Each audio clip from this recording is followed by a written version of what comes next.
Estamos de volta com o Direto do Plenário. Vamos acompanhar a segunda parte da sessão plenária da tarde desta quinta-feira. Lembrando que já retornamos ao sistema presencial. Os ministros, nesse momento, entrando no plenário do Supremo Tribunal Federal para ocupar os respectivos lugares para a continuidade da sessão de hoje. Continuidade do julgamento, portanto, da ação direta de inconstitucionalidade. Você acompanha a partir de agora direto do plenário. Podemos sentar.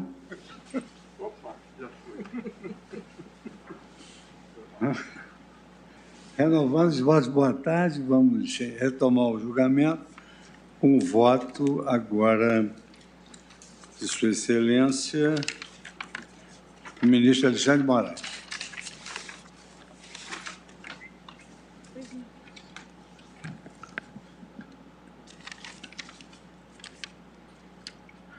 Boa tarde, presidente. Cumprimento Vossa Excelência, ministro Luiz Fux, cumprimento a nossa vice-presidente, ministra Rosa Weber, ministros, doutor Aras, procurador-geral da República. Cumprimento também os advogados que fizeram, o defensor público e os advogados que fizeram as sustentações orais.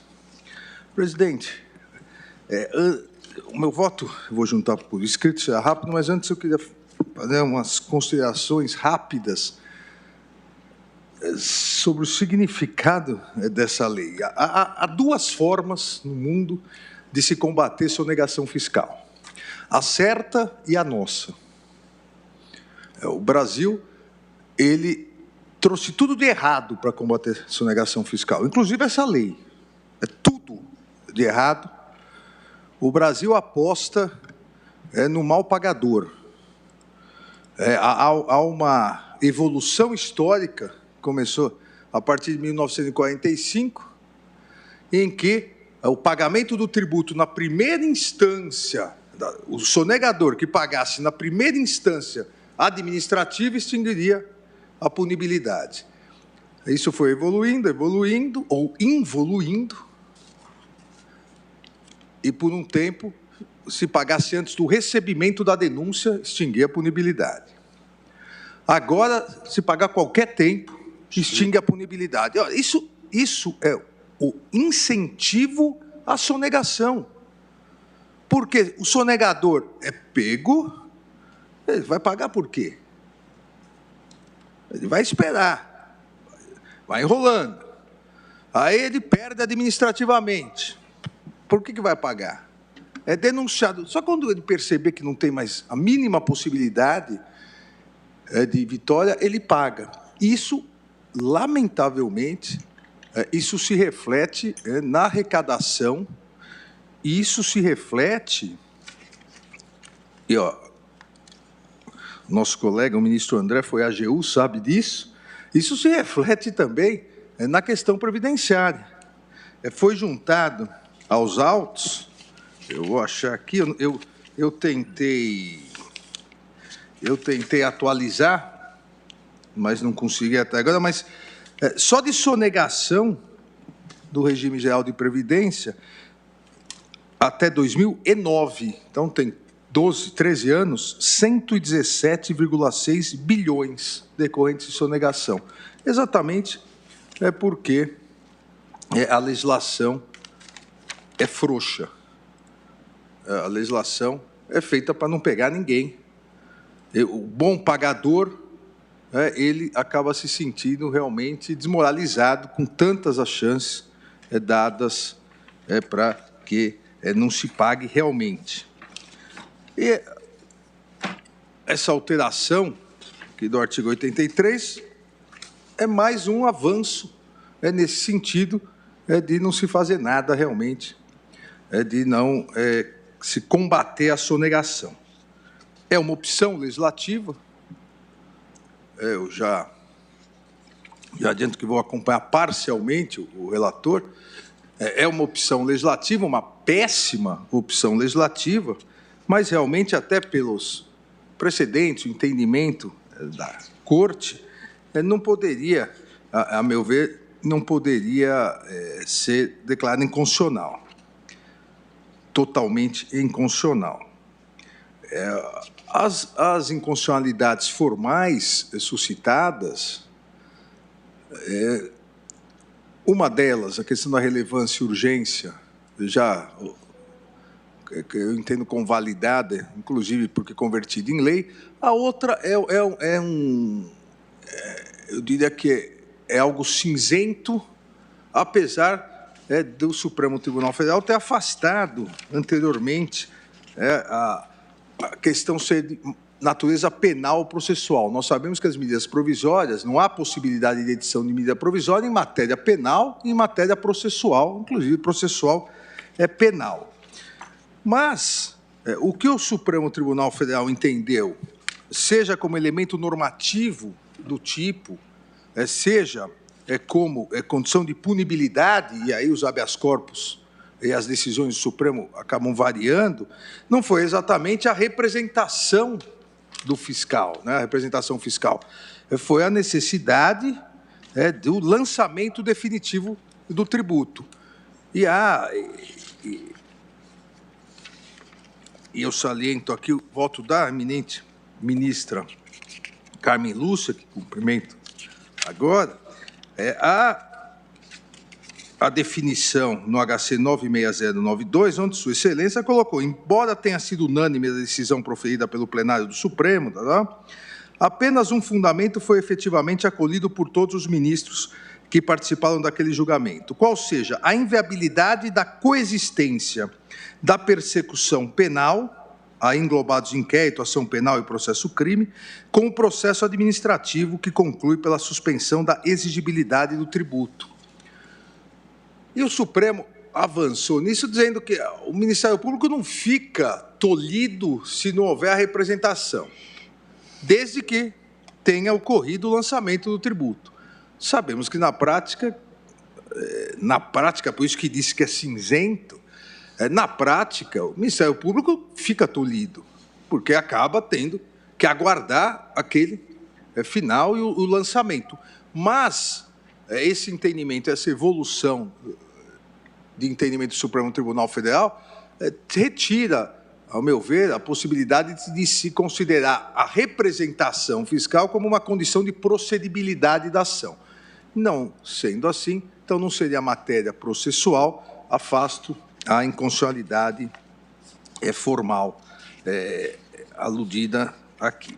A outra questão, presidente, no mérito, nas inconstitucionalidades materiais apontadas, isso realmente já foi muito discutido anteriormente pelo Supremo Tribunal Federal. A inclusão de novos tipos penais é uma nova legislação, permite realmente a rediscussão, e aí aproveito também para afastar a incidência do precedente de ontem, na nossa discussão de ontem, porque aqui há um texto normativo novo, em que pese toda a consideração seja absolutamente idêntica, mas há um texto normativo novo.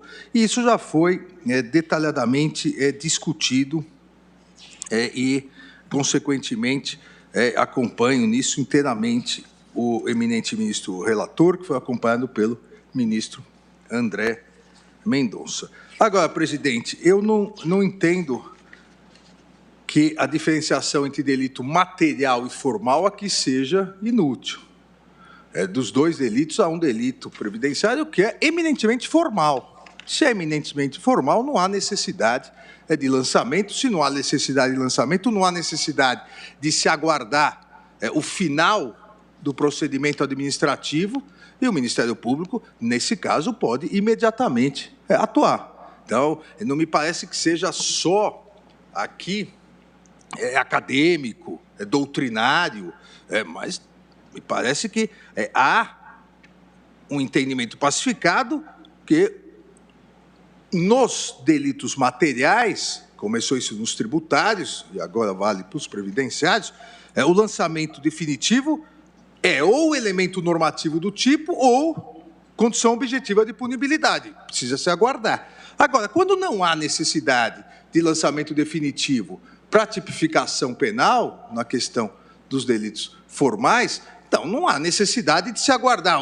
O delito é formal, mas se abriu um procedimento na Receita. Vamos aguardar até a Receita depois de anos, fala, não, realmente, aqui o delito é formal, não há necessidade de representação. Então, nesse caso, me parece que haveria tolimento da atuação do Ministério Público. Eu faço essa diferença, como prometi, serei rápido, eu faço essa diferença e, em virtude disso, julgo parcialmente procedente a apresentação direta de constitucionalidade, para conceder interpretação conforme a Constituição, ao artigo 83 da Lei 9430, sem redução de texto, mas de modo a afastar a necessidade de prévio esgotamento das instâncias administrativas em relação aos crimes formais.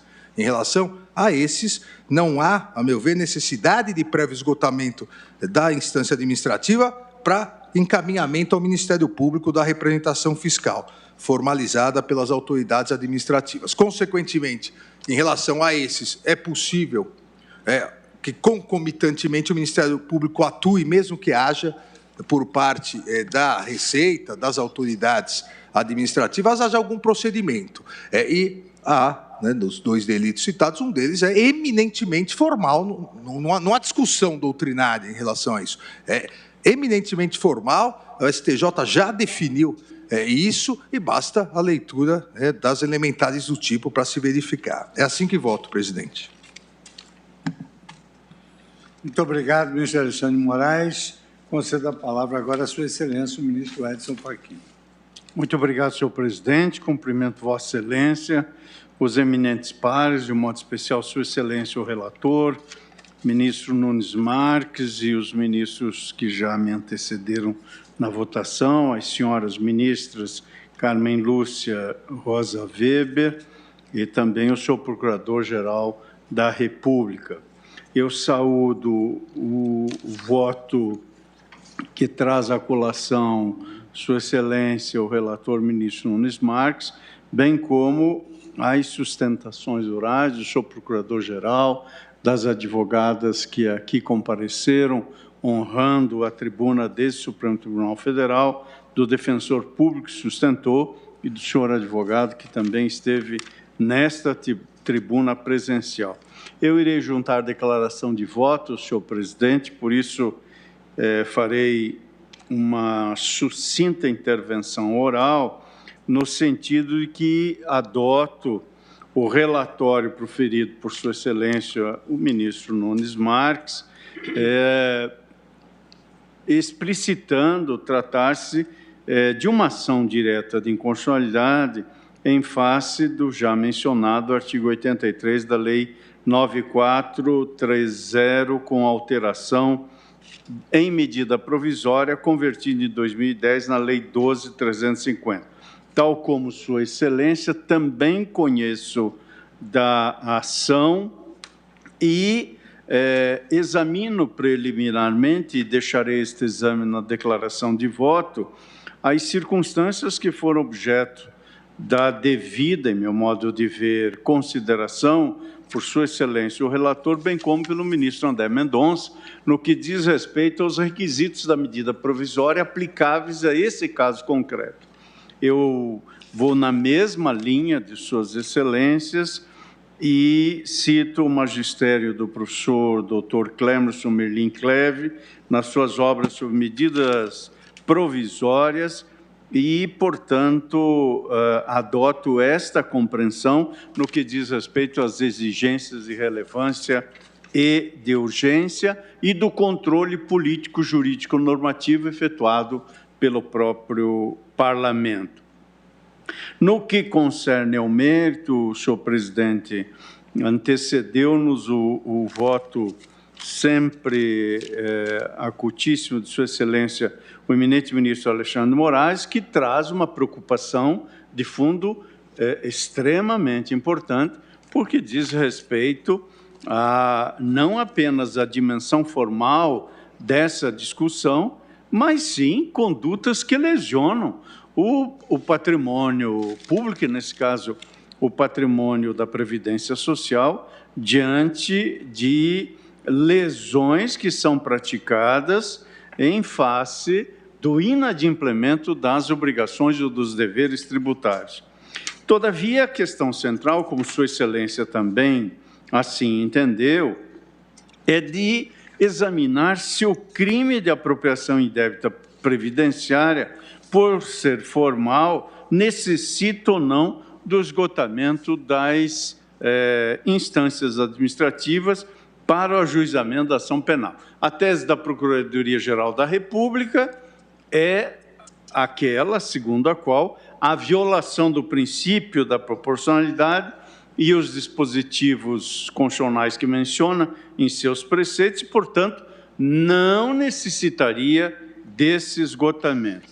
O eminente ministro relator, ministro Nunes Marques, em meu modo de ver, no voto que Sua Excelência proferiu ao analisar a alegada inconstitucionalidade, relembrou com todo acerto o julgamento que já se levou a efeito neste tribunal, na ação direta de inconstitucionalidade 1571, da relatoria do eminente ministro Gilmar Mendes.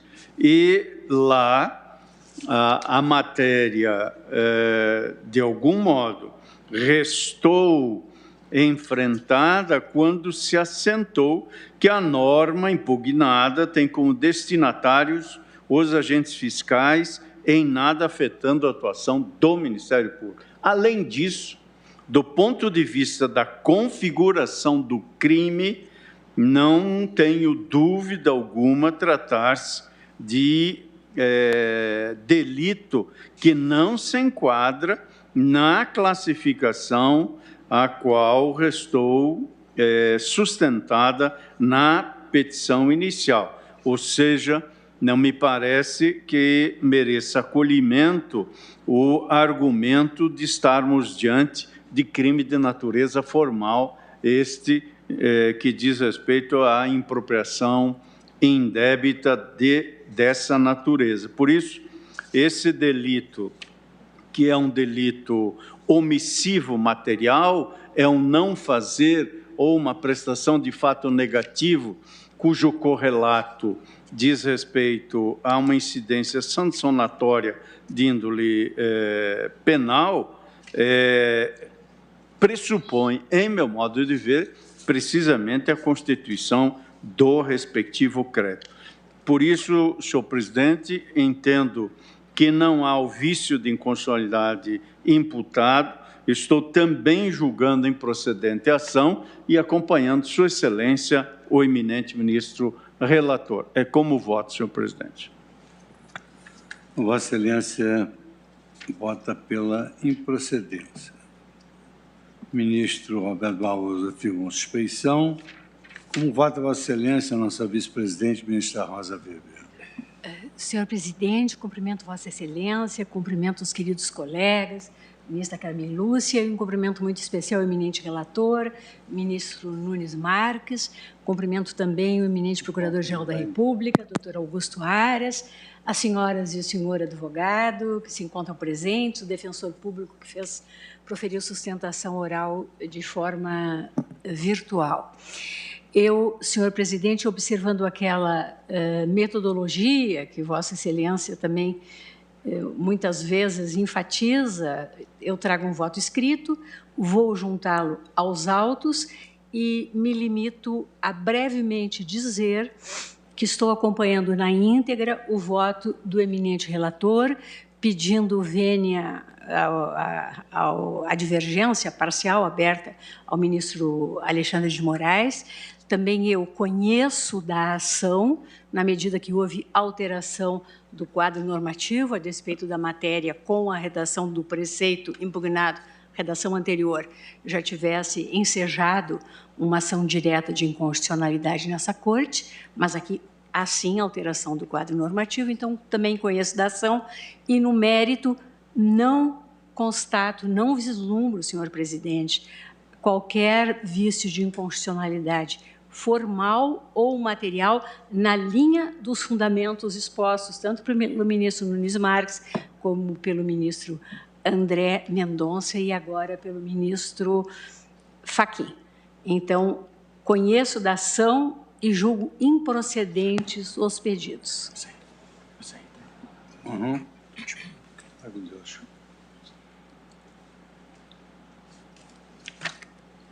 ministro Dias Toffoli não conseguiu entrar.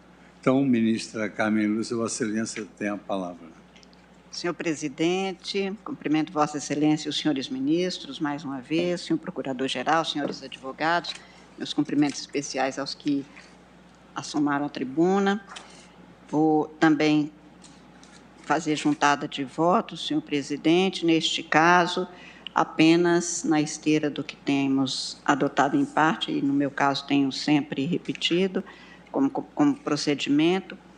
Eu estou conhecendo da ação por considerar que houve alteração das normas, em que pese não haver maior alteração de conteúdo do que antes nós já discutimos e julgamos. Entretanto, aqui, como foi dito desde o voto do ministro relator, houve uma alteração que se afasta do que decidimos ainda na tarde de ontem. Eu estou conhecendo da ação e, no mérito, senhor presidente, não me parece comprovada nenhuma inconstitucionalidade formal ou material que pudesse macular esta norma que, como foi dito e repetido desde o voto do ministro relator, já vem sendo aplicada há uma década. Eu estou, senhor presidente, conhecendo da ação e julgando improcedente o pedido, incluído aí o pedido subsidiário, com todas as vênias, em parte, do ministro Alexandre de Moraes, que faz observações da maior gravidade sobre essa distinção entre crime de natureza material ou formal, mas aqui realmente não vislumbro nada que pudesse tisnar de alguma mácula esta norma. Estou julgando improcedentes os pedidos, portanto, presidente. Muito obrigado, do ministro relator. Muito obrigado, ministra Carmen Lúcia. Agora passo a palavra ao nosso ministro Ricardo Lewandowski para o seu voto. Pois não, senhor presidente, cumprimento Vossa Excelência e, na sua pessoa, cumprimento todos os demais presentes, especialmente os oradores que exerceram o seu munus da tribuna com muita proficiência, a começar pelo doutor Antônio Augusto Brandão de Aras, a quem saúdo pela excelente sustentação oral que fez. Peço vênia para fazer a menção especial ao doutor Tiago Sandoval Furtado, que fez menção à minha pessoa, relembrando os tempos passados em que convivemos na Faculdade de Direito da Universidade de São Paulo. Eu como professor e Sua Excelência o advogado como aluno, então, e agora um brilhante advogado e orador perante este Supremo Tribunal Federal. Senhor presidente, antecipo a conclusão do meu voto dizendo que, com a devida vênia, acompanho integralmente o substancioso voto do eminente relator. Eu digo que o tema não é novo nesta Corte, nossa jurisprudência é firme, no sentido de que a persecução penal nos delitos contra a ordem tributária exigem que se esgote a instância administrativa. Cito o HC 92002 de São Paulo, que foi relatado pelo ministro Celso de Mello. Na mesma linha, senhor presidente, eu cito também um inquérito que foi julgado pelo plenário desta Suprema Corte, de número 2537, na verdade, um agravo regimental num inquérito, do qual foi relator o ministro Marco Aurélio, em que se repisou essa tese, e observo, senhor presidente, com a devida vênia do ministro Alexandre de Moraes, que nenhum desses julgados se fez distinção acerca do fato se o crime era formal ou material, a natureza, o aspecto ontológico deste ilícito, desse delito. Cito o professor Hugo de Brito Machado, que é um notável tributarista, que também entende que é imprescindível que se ouça primeiro o contribuinte para que ele possa demonstrar na esfera administrativa se existiu ou não, e há alguma relação tributária dele, contribuinte, com a administração pública. Eu também faço menção, senhor presidente, a um HC 204/688 de São Paulo, um agravo regimental, em que também perfilho esta mesma tese, e neste HC, no voto que transcrevo parcialmente, eu faço menção a um julgado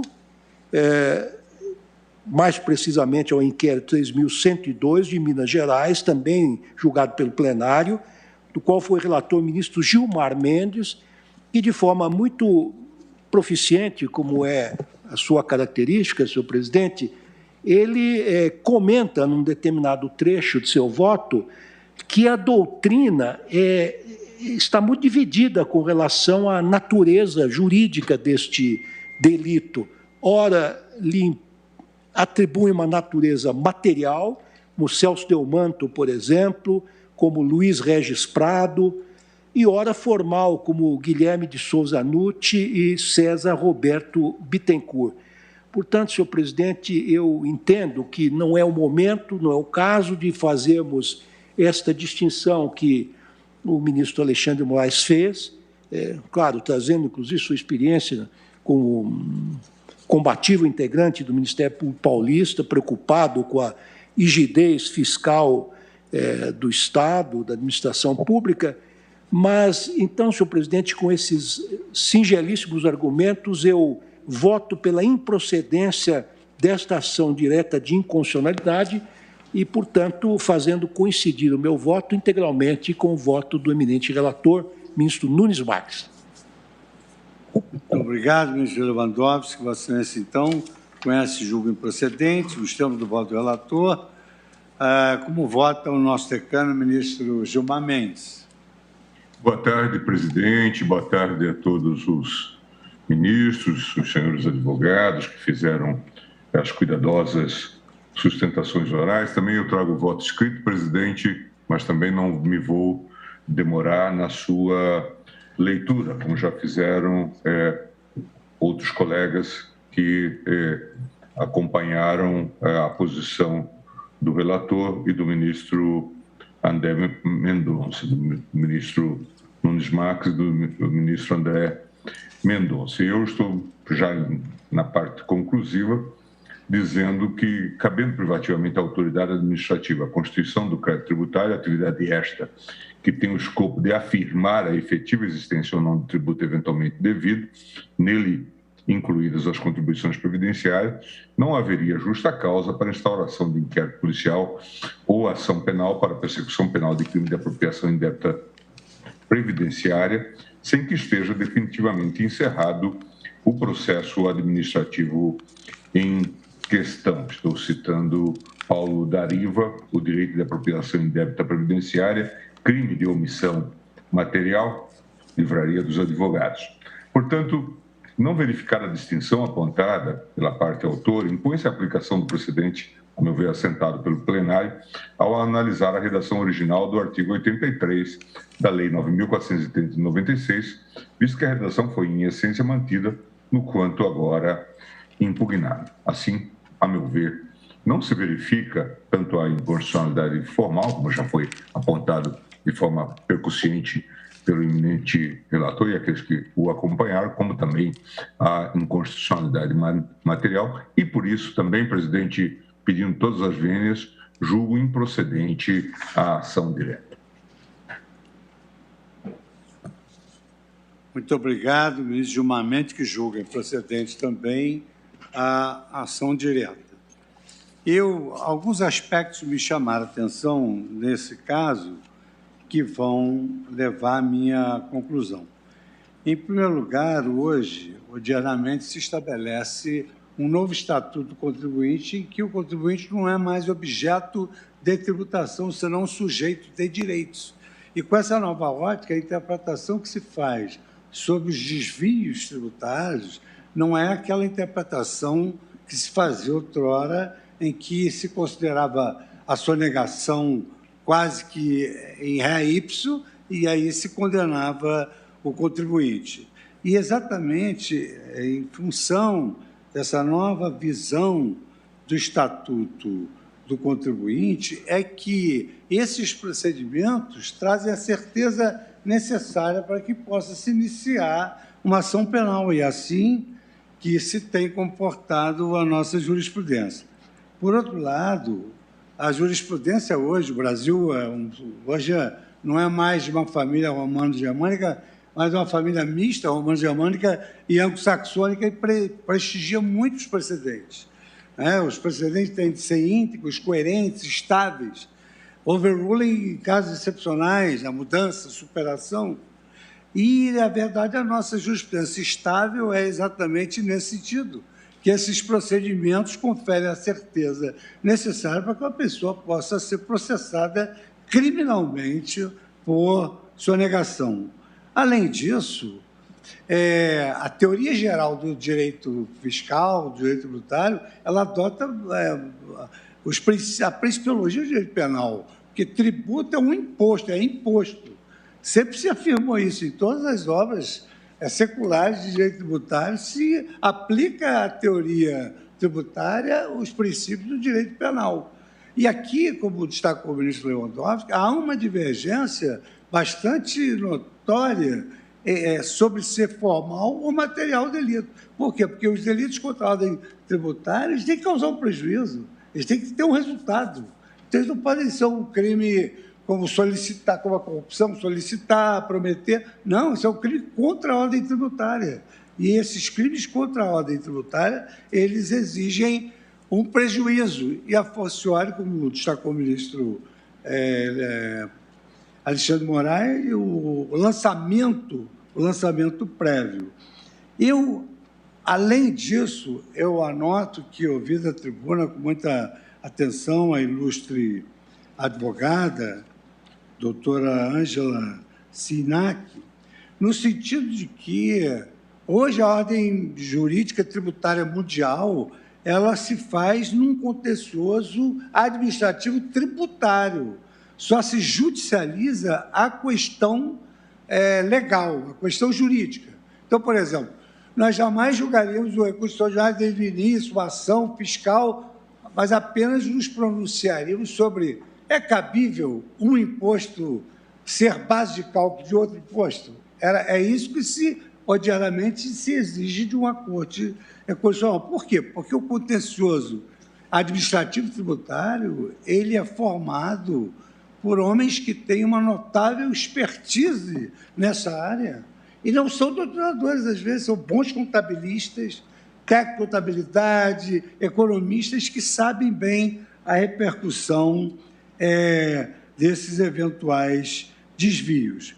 Por outro lado, nesse caso específico, quer dizer, se nós admitimos, independentemente de um pronunciamento definitivo da administração fiscal sobre a ocorrência do dano ao erário, que é um crime contra a ordem tributária, nós estaremos aqui em contraposição à nossa própria súmula, à nossa própria jurisprudência, no sentido que não se admite que, através de tributo, se utilize essa estratégia como meio direto de coerção para pagamento de tributo, porque é evidente que uma pessoa de bem, diante da iminência de ser processada criminalmente, ela corre e paga e vai discutir depois a repetição do indébito para receber, não se sabe quando, através de precatório. Então, todos esses fatores me conduzem a pedir vênia à Sua Excelência, o ministro Alexandre Moraes, e acompanhar a maioria já formada,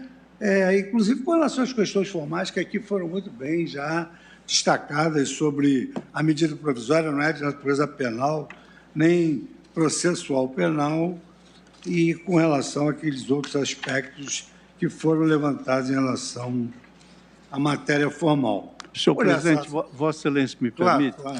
A intervenção que Vossa Excelência faz me trouxe a lembrança, e peço licença apenas para fazer esse registro,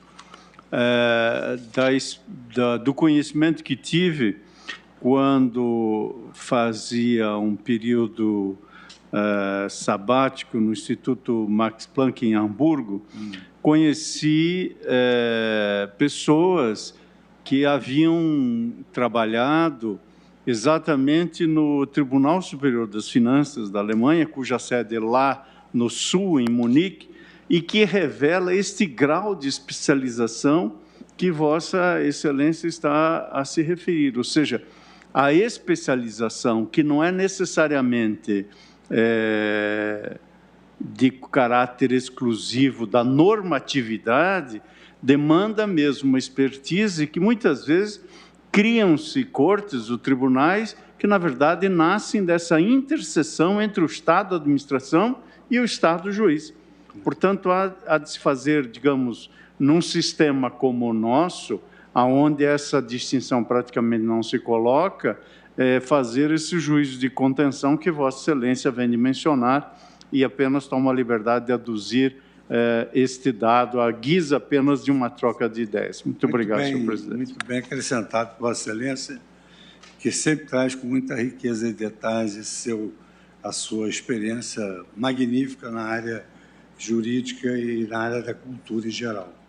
Então, eu proclamo o resultado que a Corte, por maioria, conheceu e julgou improcedente a ação direta de inconstitucionalidade 4980, vencido parcialmente o ministro Alexandre de Moraes. De sorte que essa lavratura do acordo permanece com Sua Excelência o ministro Nunes Marques. Nós temos uma outra DI, mas com várias sustentações orais que não seriam úteis se fossem realizadas agora, para depois retomar o julgamento. Então, eu, com a licença do colegiado, eu agradeço a colaboração de todos, dos servidores, dos advogados e de todos aqui presentes, e declaro encerrada a sessão.